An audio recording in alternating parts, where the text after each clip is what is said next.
Good morning. Thanksgiving is past, but togetherness certainly hasn't. In this day of technology and Zoom, as good or bad as it is, it's still bringing people together. Last night, we had a pre-Hanukkah celebration. There were about 12 of us, and we spoke for an hour and a half, listening to music, discussing our favorite menorahs. For those of you who are not Jewish, those are the Hanukkah lights that we light next week, and the stories behind them. And that sense of togetherness was worth more than anything in the world, because we were a community. And that's what America is all about, a sense of community. We've always been thought of as a naive country, a people who are not totally sophisticated, but who care a great deal about each other. And I can't stress enough that that's what the Georgia runoff is all about. It's not that I want Ossoff and Warnock to win because they're Democrats. I want them to win because I want to change the structure of today's Senate. I want it to be a sense of community, a sense of the Hanukkah and the Christmas spirits, the Thanksgiving spirit that we all have in our hearts. And so many of us have risked our lives so that we can be together with family. Well, our country is all about community and communities pulling together. McConnell's way of life is not a way of life for the majority of Americans. The majority of Americans are suffering, and we're overburdening our healthcare system, and we're dying in record numbers today. Why? Because McConnell and others like him made mask wearing a political statement. I'm not wearing my mask when I'm talking to you. That's true. But I'm alone in my apartment. And it's easy for me to walk around in my apartment. Since nobody else is here, I don't have to worry about infecting anyone. But when I walk outside my door, my building has a mandate, and that is, as soon as I step out of my apartment, I must wear a mask. And every service person in my building wears a mask. And we have hand sanitizers in our elevators and in our lobbies.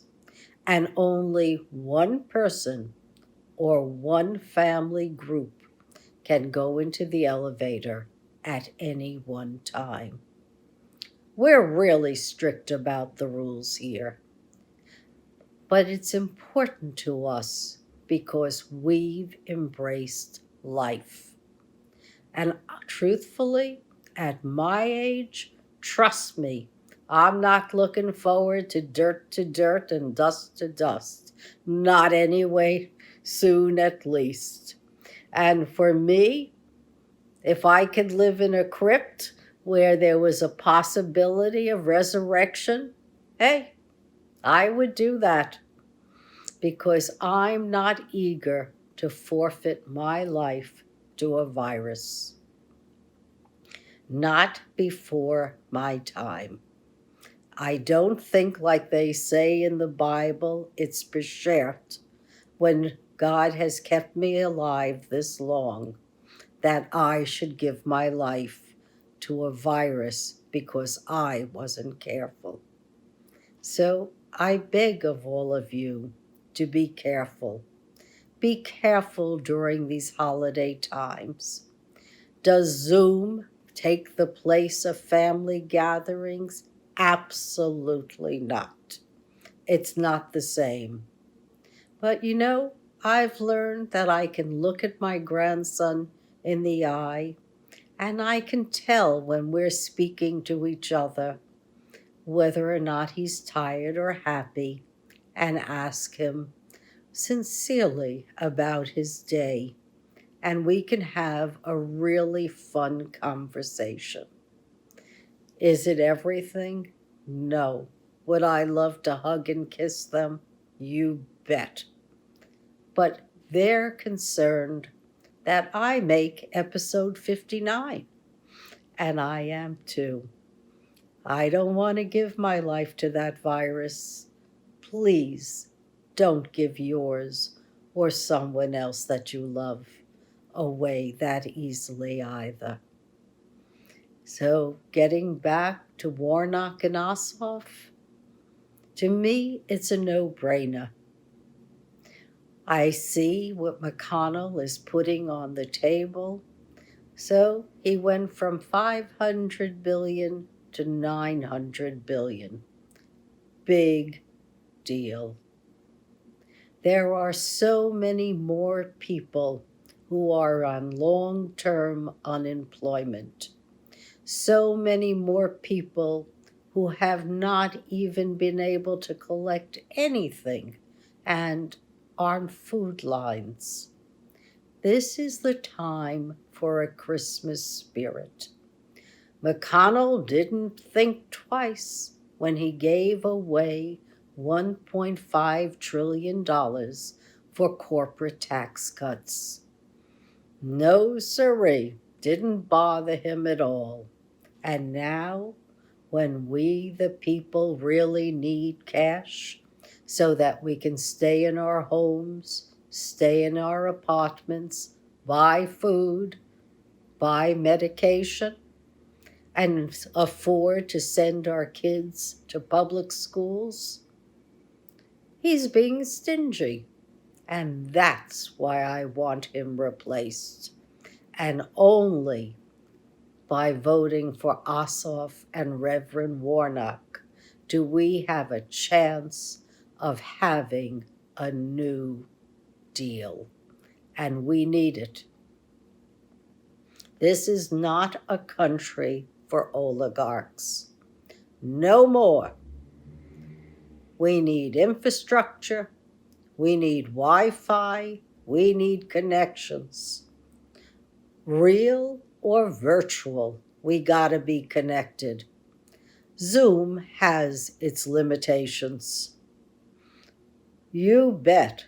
When we were speaking, just 12 of us last night, at least one person was frozen at some point in the talk. Same thing happened on prior Zoom meetings. And I've been on very elegant conferences from overseas by The Economist and by the Financial Times. And they too have trouble loading their webinars on occasion. So none of us anywhere are 100% connected seamlessly. And we need it. We can't have ghost workers on the front lines. We can't have them in manufacturing. We need real people to be manning the front lines. Still after those rapid tests, the saliva tests that are being held up by the FDA because there's no regulation for a public health initiative. The FDA only monitors critical care products that are used in hospitals or physician settings. Unfortunately, these antigen simple tests, we use them ourselves in our homes, in our schools, in our offices, in our restaurants, and in our movie theaters. Why should Warner Brothers be able to use these rapid tests for their employees so they can entertain us and put their movies on HBO when the theaters are going empty? If I was AMC, I would be lobbying for the rapid saliva tests by Michael Mina. These, to me, are the most important issues of our time. Stop the outbreaks of the pandemic, wear the mask, vote for Ossoff and Reverend Warnock. Nothing else matters right now. We need Christmas in everyone's heart, and Hanukkah, and the spirit of giving. So, see you next week, everyone. I'm not giving myself up to any virus. Don't you either. Be well and stay safe. And thank you for listening.